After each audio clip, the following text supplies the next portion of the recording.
자, 여기 충북 음성군 원남면 보천리라고 하는 곳인데요. 이 동네가 참 예쁩니다. 이렇게 거리에 벽화 거리가 있는데 여기에 보면 진정한 친구에 관한 전해 내려오는 이야기가 있습니다. 아마 많은 분들이 아실 텐데요.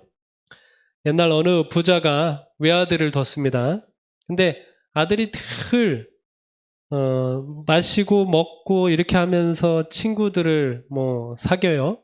친구들이 잘 따르죠. 부자니까 돈 얼마나 잘 쓰겠습니까? 그러니까 친구들이 많이 따릅니다.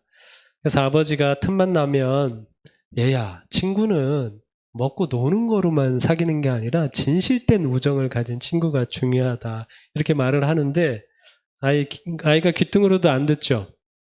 어느 날 아버지가 물었습니다. 너 친구가 몇 명이나 되느냐? 진정한 친구가 한 10명쯤은 되죠. 대답을 했습니다. 그 중에서 제일 친한 친구는 몇 명이나 되느냐? 예, 그 정도 된다고 대답을 했습니다. 이 친구들은 죽자사자 하는 친구들이라고 대답을 했죠.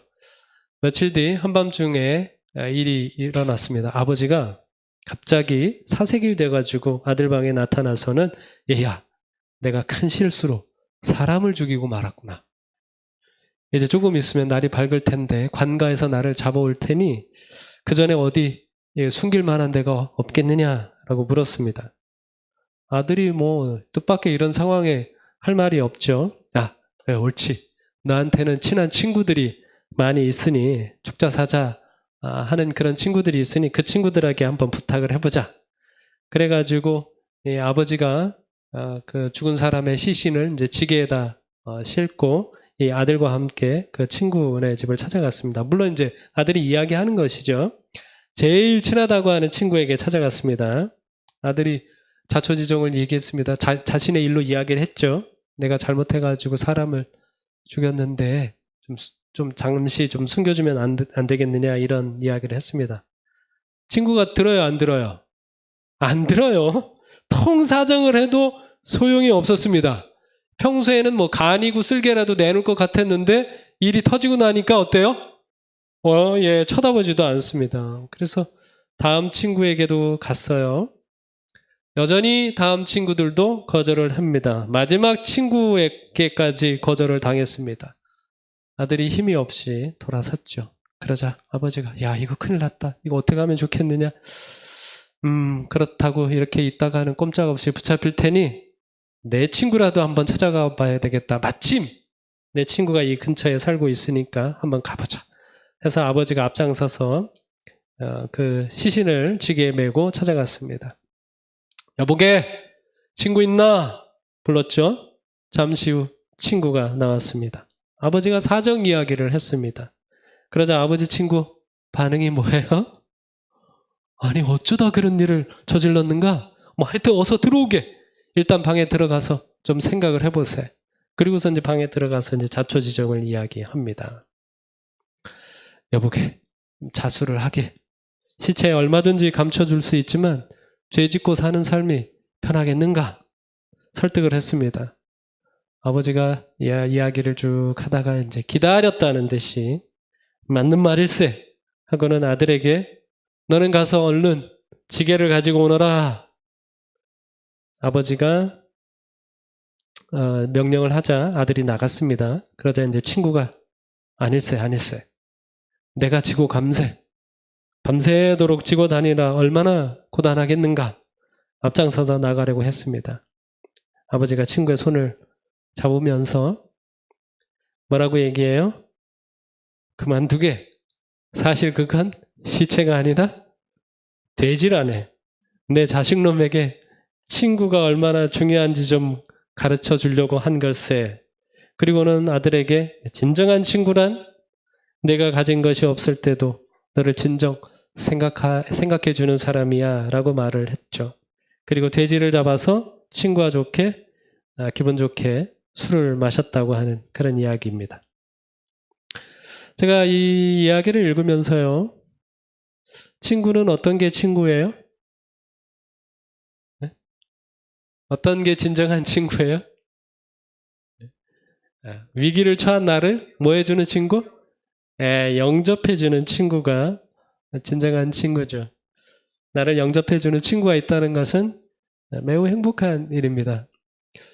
금호 행복교회의 진짜 행복이 뭘까요? 저는 여러분을 영접해주는 친구가 정말 많은 그런 교회가 되면 좋겠다 생각을 하게 됐습니다. 오늘 본문의 말씀은 읽었으니까요. 자, 여러분 본문의 말씀 기억할지 모르겠는데요. 이 부분은 예수님께서 결론적으로 하신 부분인 내용입니다. 이 부분을 좀 더 살펴볼게요. 불의의 제물로 누구를 사기라? 친구를 사기라. 그러면 친구가 어떻게 할 것이다? 너희를 영주할 처소로 영접할 것이다. 그 다음에 이어서 하는 말이 지극히 작은 것에 충성된 자는 큰 것에도 충성되고 지극히 작은 것에 불의한 자는 큰 것에도 불의하니라. 너희가 만일 불의한 재물에도 충성하지 아니하면 누가 참된 것으로 너희에게 맡기겠느냐? 너희가 만일 남의 것에 충성하지 아니하면 누가 너희의 것을 너희에게 주겠느냐? 이렇게 예수님께서 결론적으로 하신 말씀입니다. 요거를 표로 보면 이렇게 볼 수 있겠죠. 이제 빛의 아들들이 이 세대의 사람들보다 더 지혜롭지 못하다라고 말씀하시면서 참 지혜는 이런 거다라고 이야기를 하고 있는데 여기 지극히 작은 것에 지금 충성하면 어떻게 된다고요? 큰 것에도 충성될 것이라고 이야기했고 지금 불의한 재물에 충성하면 참된 것으로 맡기겠다라고 얘기했고요. 지금 남의 것에 충성하면 너희의 것을 맡기게 될 것이다 라고 이렇게 말씀을 하고 있습니다. 자, 이게 지금과 미래를 이렇게 예수님께서 구분을 해 놓으셨고요. 여기에 연결고리는 충성된 것에 달려 있습니다. 이 부분을 좀 염두에 두시고 이 청지기에 관한 이야기를 좀 해보도록 하겠습니다. 이 주인이 지금 청지기를 불러가지고 너 파면이다 라고 이야기를 했습니다. 근데 파면을 하게 된 이유가 뭐예요? 낭비한다는 소리가 들린다라고 했습니다. 이 낭비라고 하는 말의 뜻은 뭐냐면 흩어뿌리다라고 하는 것이죠. 막 돈을 어떻게 하는 거예요? 막 물 쓰듯이 써버리고 있는 그런 상황을 이야기하고 있습니다. 근데 이 본문을 여러분 이렇게 보시면 이 청지기가 막 흩어서 주인의 돈을 막 물 쓰듯이 쓰고 있는데 어떻게 쓰고 있는 것 같습니까?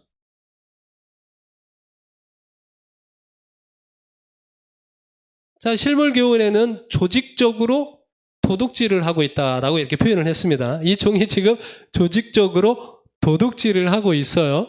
어떻게 도둑질을 하고 있죠? 이 청지기가? 자기 딴주머니 차고 있나요? 딴주머니를 차고 있는 것 같지 않아요. 그 다음 이야기를 보면 막 내가 딴주머니를 찼으면 파면돼도 걱정이 있습니까? 없습니까? 걱정이 없죠. 뭐 딴주머니를 찼으면 뭐 파면되면 그렇게 모아놓은 돈으로 쓰면 되니까. 그런데 이 사람 보니까 딱 파면된다는 얘기를 듣자마자 걱정이에요. 예? 땅을 파자니 힘은 없고 빌어먹자니 창피하고. 그러니까 이제 다른 사람에게 좀 인심을 써가지고 그 사람들한테 좀 신세를 지자 이렇게 결심하지 않습니까? 그래서 이 청지기는 돈을 흩어뿌리고 있기는 한데요. 어떻게 쓰고 있는 것인가 하면 현세를 위해서만 돈을 써버리고 있습니다. 자기를 위해서도 딴주머니를 차지 않고 있어요. 그냥 다 써버리고 있어요. 술 마시고 뭐 했는지는 잘 모르겠습니다만 어쨌든 자기 지금 현세의 즐거움, 현세를 위해서만 돈을 다 쓰고 있다라고 이야기하고 있는 것이죠. 간디가 이런 말을 했는데요. 간디가 한 말이 참 저에게 교훈이 됐습니다. 초조해하고 서두는 것은 낭비다. 세상이 불타고 있다고 해도 초조감으로 불을 끌 수는 없습니다. 실제로 우리는 불에 대하여 손을 쓸 수가 없습니다. 도저히 끌 수 없는 불에는 소방수들이 물을 낭비하지 않는다는 사실을 알고 있습니까? 유능한 소방수들은 사람을 구하는 데 힘을 집중합니다. 그런 이들이야말로 노련하게 행동할 줄 아는 프로들입니다. 지금 막 불이 났어요. 근데 불이 났는데 그 불을 지금 소방차에 있는 물로 끌 수 있어요, 없어요? 없어요. 없으면 없는데도 불구하고 그 불에다가 막 물을 써버리면 지혜로운 거라는 거예요? 지혜롭지 않다는 거예요? 지혜롭지 않다는 겁니다.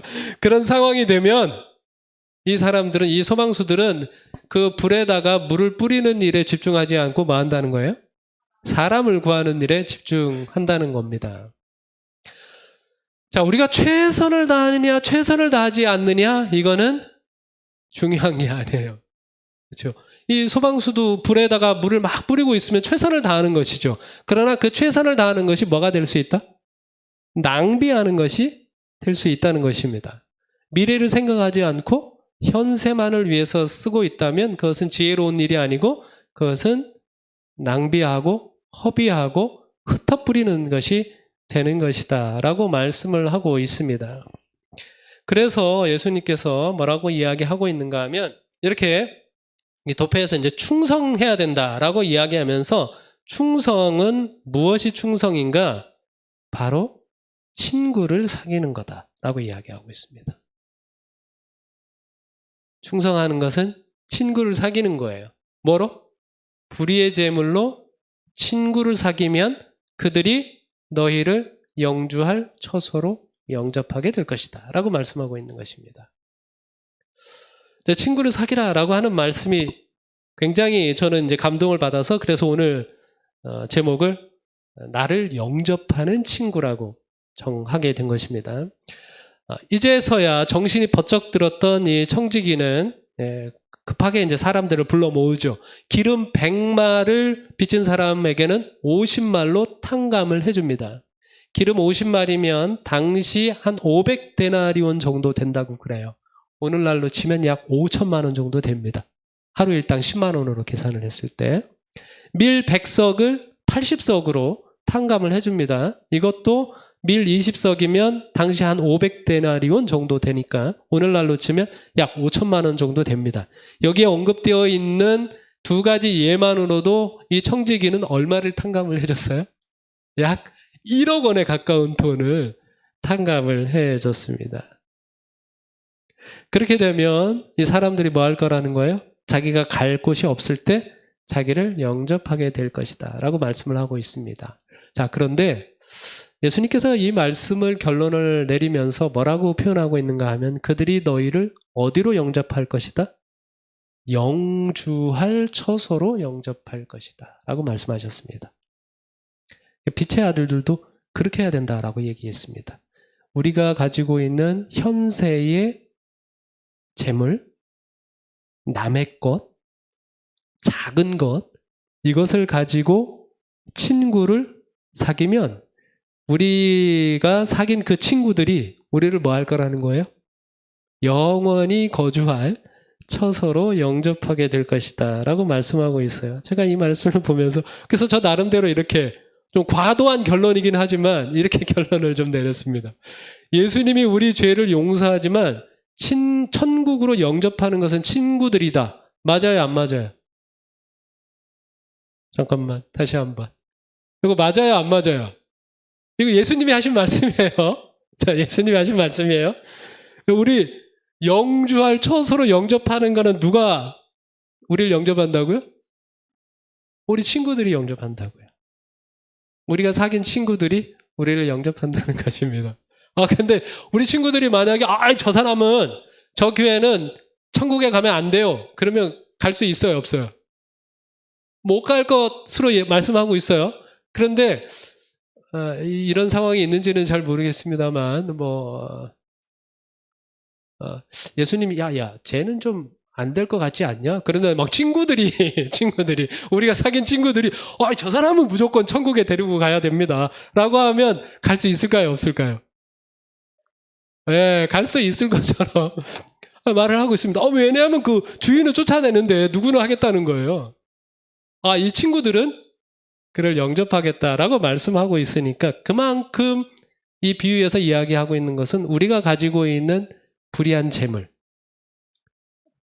작은 것, 남의 것, 이것을 가지고 친구를 사귀는 것이 얼마나 중요한지를 이야기하고 있습니다. 여기 불의한 청지기에 대해서 실물교훈에 이렇게 좀 요약을 했습니다. 지금까지는 장래를 위하여 아무것도 준비하지 않았어요. 그 종은 다른 사람의 유익을 위하여 쓰도록 맡겨주신 선물을 어떻게 사용했어요? 자기 자신을 위하여 사용했다. 그는 뭐만 생각했다? 현재만을 생각했다. 청지기 직분을 빼앗기게 되었을 때 그는 제 것이라고는 하나도 없었다. 하나도 없었어요. 그러나 정말 중요한 말이에요. 자, 자기 자신을 위하여서 다 썼는데 지금까지 자기 것이라고는 하나도 없었습니다. 놀랍죠? 그러나 그의 주인의 재산이 아직 자기 수중에 있었으므로 누구 거는 있어요? 주인 거는 있어요. 남의 것은 있어요. 내게 아니에요. 남의 것이 있어요. 그는 그것을 사용해서 자신을 위하여 장래의 궁핍에 대처하기로 결심했다. 그는 이 일을 이루기 위하여 새로운 방법을 사용하지 않으면 안 되었다. 그는 자신을 위하여 주인의 재물을 떼어놓는 대신에 자기 것으로 뭐 하는 대신에? 착복하는 대신에 다른 사람에게 나누어 주는 방법을 취했다. 이렇게 얘기했습니다. 이게 원래 주인이 이 청지기에게 재물을 맡긴 목적이죠. 첫 번째 줄에 보면 그 종은 다른 사람의 유익을 위하여 쓰도록 맡겨주신 그 선물. 지금까지는 자기만을 위해서 사용했어요. 자, 그런데 이제 정신이 버쩍 들어가지고 새로운 방법, 그 새로운 방법은 뭐예요? 자신을 위하여 떼놓는 것이 아니라 다른 사람에게 나누어주는 방법을 취했다라고 말을 하고 있습니다. 자, 똑같습니다. 흩어뿌리는 거는 똑같아요. 자, 그런데 이전에는 자기 자신을 위하여 써버렸다면 이제는 다른 사람을 위하여 나누는 방식으로 이 남의 것, 주인의 것을 쓰기로 결심을 했다라고 말을 하고 있는 것이죠. 이게 이 불의한 청지기에 비유해서 가르치고 있는 청지기 정신입니다. 자, 우리 성도님들, 내 거 있습니까? 없습니까? 내가 있습니까? 없습니까? 있죠? 내 거 있습니다. 자, 그런데 우리가 신앙인으로서 우리 예수님께서 꼭 기억하시기를 바라는 건 뭐냐 하면 이 모든 것은 하나님께서 뭐 하셨다는 거예요? 우리에게 맡겨주신 거라는 겁니다. 내 것이 아니라 누구 거예요? 하나님의 것이라는 것입니다. 남의 것이라고 하는 것이죠. 우리 그 탕자의 비유에 보면 재밌지 않습니까? 탕자가 딱 그 아버지에게 내 것을 주십시오 이렇게 얘기하지 않습니까?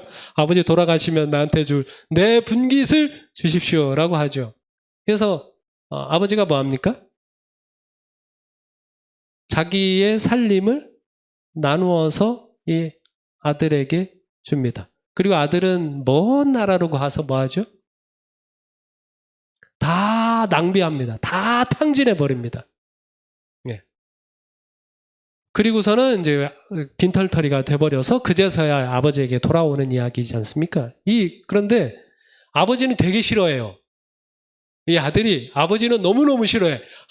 하루라도 빨리 누구 품에서 벗어나자? 아버지 품에서 벗어나자 해가지고 아버지를 벗어나는데 갈 때는 누구 거 가지고 가요?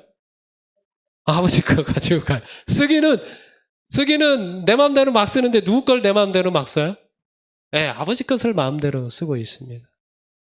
이게 오늘날 살아가고 있는 우리들의 삶의 모습이라고 하는 것이죠. 그래서 우리가 지금 우리의 것이라고 생각하는 많은 재물이든지 뭐든지 가지고 살아가고 있는데 예수님께서는 참 지혜로웠으면 좋겠다. 요 남의 것을 가지고 너희가 충실하게 살면 하나님께서 너희의 것을 이제 맡기게 될 것인데 지금 남의 것을 가지고 네 것처럼 쓰면 미래에 너희 것을 받을 수 있다 없다? 이제 받을 수 없다라고 이렇게 말씀하고 있는 것이죠. 지금 어차피 남의 거니까 이걸 가지고 뭐 하라? 친구를 많이 사귀라고 말씀을 하고 있습니다. 여기 이 친구에는 어떤 친구를 포함하고 있는가 하면 여기 하늘 친구를 사귀는 방법에 대해서 실물교훈에 이렇게 말씀하셨습니다. 하나님과 그리스도와 천사들은 괴로움을 당하는 사람들과 고생하는 사람들과 죄에 빠진 사람들을 위하여 봉사하고 계신다. 하나님의 친구가 누구예요? 하나님의 친구가 누굴까요? 괴로움 당하는 사람, 고생하는 사람, 죄에 빠진 사람. 그리스도의 친구가 누굴까요? 괴로움 당하는 사람, 고생하는 사람, 죄에 빠지는 사람. 천사의 친구는 뭘까요? 괴로움 당하는 사람, 고생하는 사람, 죄에 빠진 사람이에요.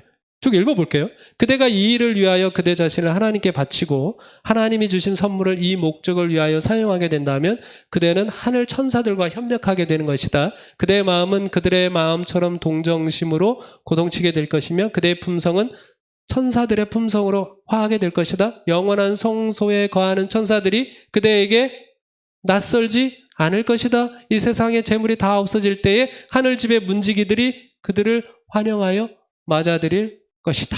이렇게 얘기했습니다.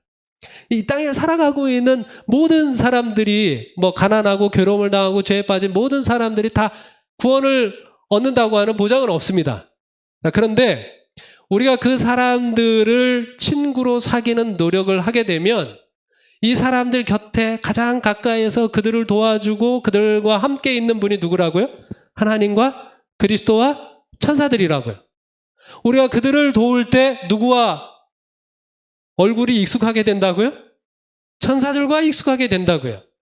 그리스도와 익숙하게 된다고요. 하나님과 익숙하게 된다고 말씀하고 있습니다. 여러분 마태복음 25장에 보면 참 희한한 장면이 있지 않습니까? 열처녀의 비유를 보면 신랑이 탁 문을 닫은 다음에 신부의 5 친구가 와가지고 문을 열어주세요 라고 이야기하는데 대답이 뭡니까? 대답이 뭡니까? 대답이 뭐죠? 대답이 뭐예요? 나는 너희를 알지 못한다 라고 하는 거예요. 마태복음 7장에도 불법을 행하는 자들아 나를 떠나가라. 나는 너희를 도무지 알지 못한다 라고 이렇게 이야기하고 있습니다. 왜 몰라요? 왜 몰라요? 네, 우리가 누구를 모르는가 하면 하나님의 친구를 잘 모릅니다. 그리스도의 친구를 잘 몰라요. 천사의 친구들을 잘 몰라요. 그들과 함께 협력해 본 적이 있어요? 없어요? 네, 천사들과 함께 일해 본 적이 없습니다. 그리스도와 함께 일해 본 적이 없어요. 하나님과 함께 일해 본 적이 없습니다. 그러니 우리는 아는 것 같은데 누구는 몰라요? 하나님은 우리를 잘 몰라. 예수님은 우리를 잘 몰라. 천사들은 우리를 잘 모른다고. 이런 현상이 벌어진다고 이야기하고 있습니다. 그래서 하늘집의 문지기들이 우리가 이제 더 이상 이 땅에 살 수 없을 때 하늘에 우리가 올라갈 때 하늘 문지기들이 우리를 뭐 할 거예요? 영접한다고요. 근데 하늘 문지기들 보니까 아니야, 한 번도 본 적이 없어. 한 번도 나를 본 적이 없어. 이 사람은 내 친구가 아닌데? 그럼 우리가 들어갈 수 있어요? 없어요? 예, 들어갈 수 없다고 이렇게 이야기하고 있습니다.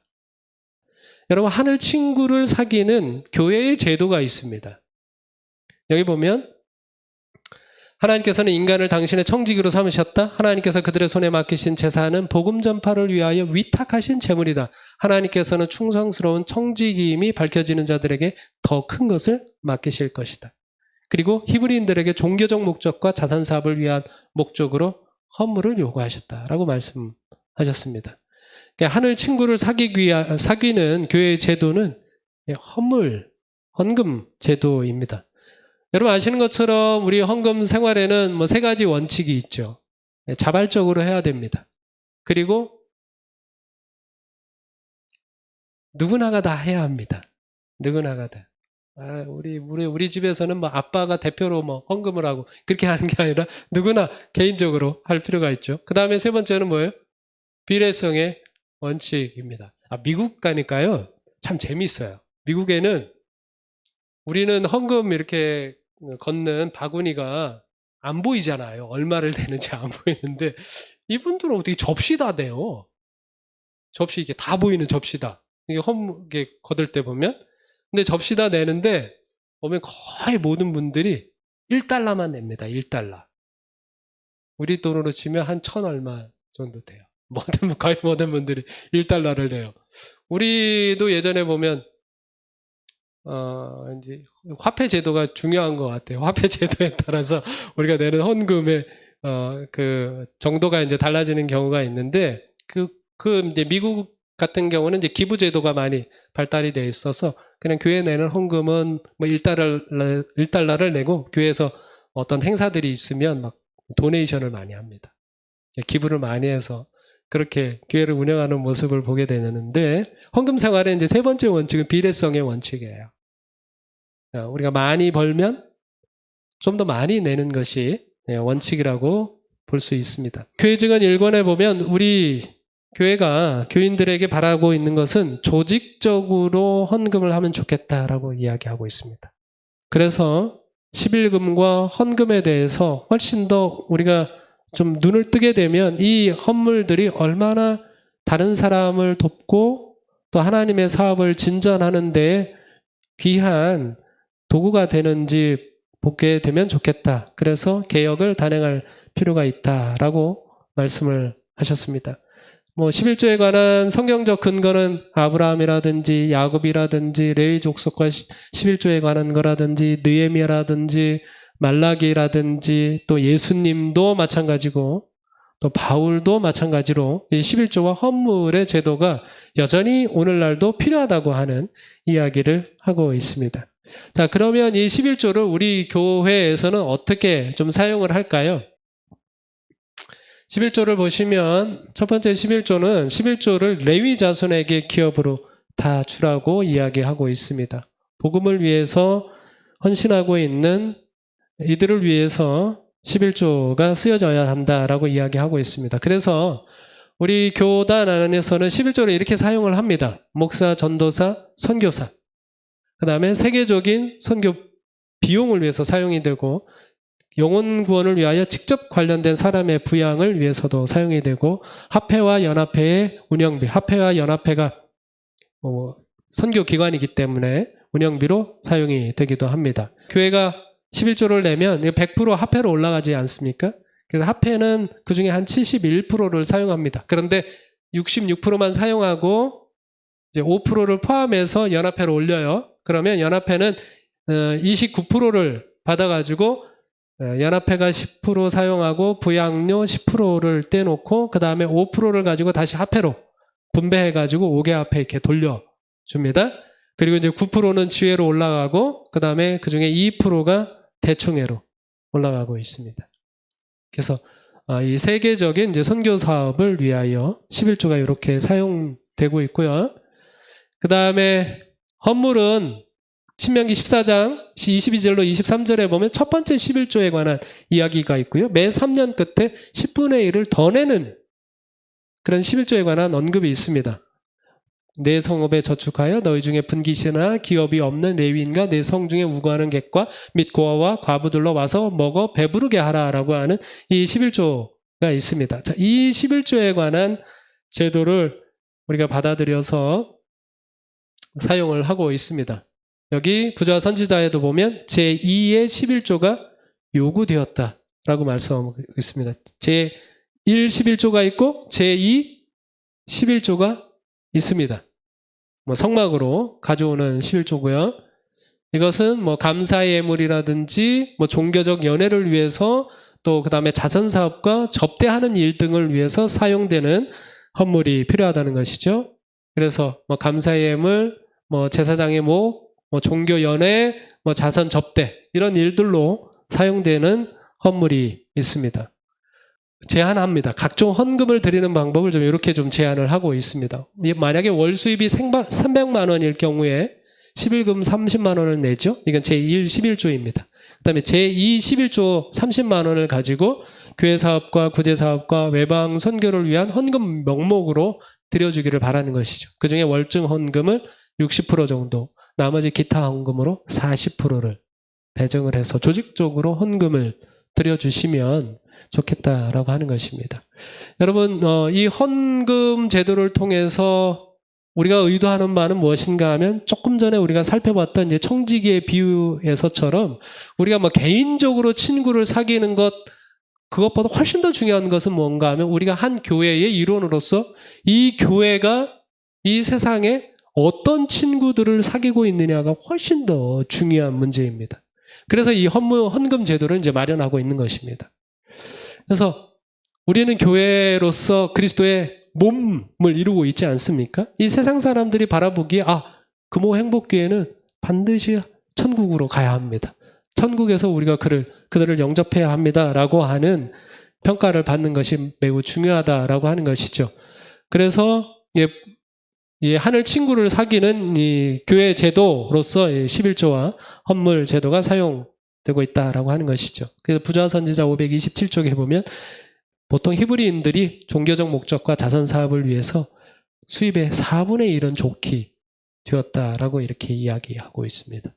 그러니까 오늘 아침에 읽은 말씀인데 4분의 1은 좋게 되니까 사람들의 생각이 어떤 생각인가 하면 우리 너무 많이 내는 거 아니야? 이런 생각을 한다는 겁니다.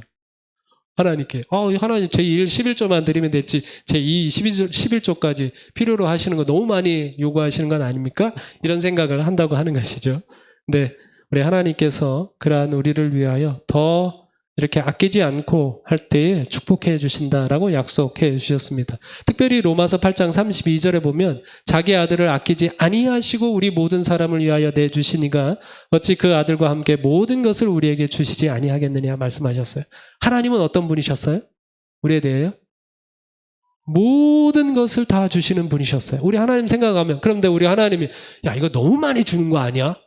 우리 사람들한테 내가 줄 수 있는 거 4분의 1면 주면 좋겠다. 이러면 우리가 어떻게 될까요? 근데 하나님은 어떻게 하시는 분이셔요?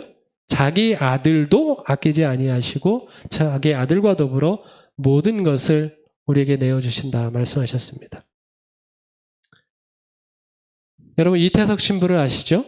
세상에서 제일 위대한 죽음, 남수단이라고 20년간의 전쟁으로 9살 아이도 총을 들고 사람을 죽였던 국가가 있었어. 근데 어느 날 이 남수단에 이태석 신부라는 사람이 왔다. 신부님은 원래 의사로서 미래가 보장되었지만 남수단에 가서 예수님이라면 이곳에 교회보다는 학교랑 병원을 지으셨을 거다 라고 하며 맨손으로 벽돌을 찍어 학교랑 병원을 만드셨고 매일 300명을 진료하고 학생들까지 가르치는 혹독한 스케줄을 무료로 진행하셨지. 하지만 신부님은 암으로 갑자기 돌아가셨어. 남수단 사람들은 그분만큼 우리를 도운 사람은 없었다 라고 하며 대규모 추모식을 벌였지. 신부님이 돌아가시고 11년 후 신부님의 제자들 중 47명이나 의대 입학에 성공했어. 졸업 후에는 신부님처럼 남수단의 교육과 의료를 무료로 제공하고 싶다네요. 이태석이라는 씨앗 하나가 죽음만 가득했던 남수단 땅에 희망이라는 열매를 맺은 거죠. 그리고 이 이태석 신부는 남수단에서 교과서에 실린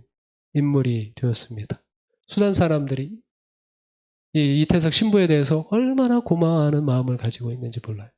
그 마음으로 누구를 영접한 거예요? 이 신부를 이 수단 사람들이 영접을 하고 있는 것이죠.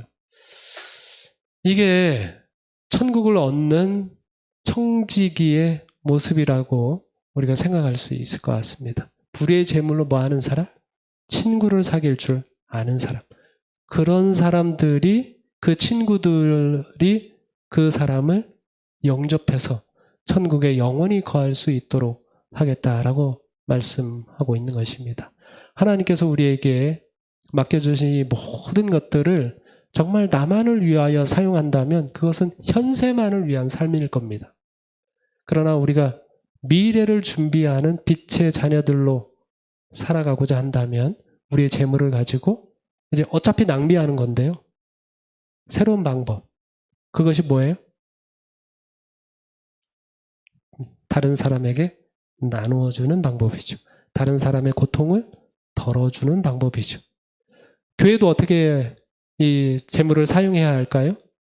우리 주변에 힘들고 어렵고 괴롭고 아프고 죄로 인하여 슬픔에 빠져 있는 사람들에게 우리가 가지고 있는 이 헌물들을 잘 활용해서 교회의 많은 친구들을 사귀게 되는 우리 금호 행복교회가 되기를 바라면서 말씀을 마치겠습니다.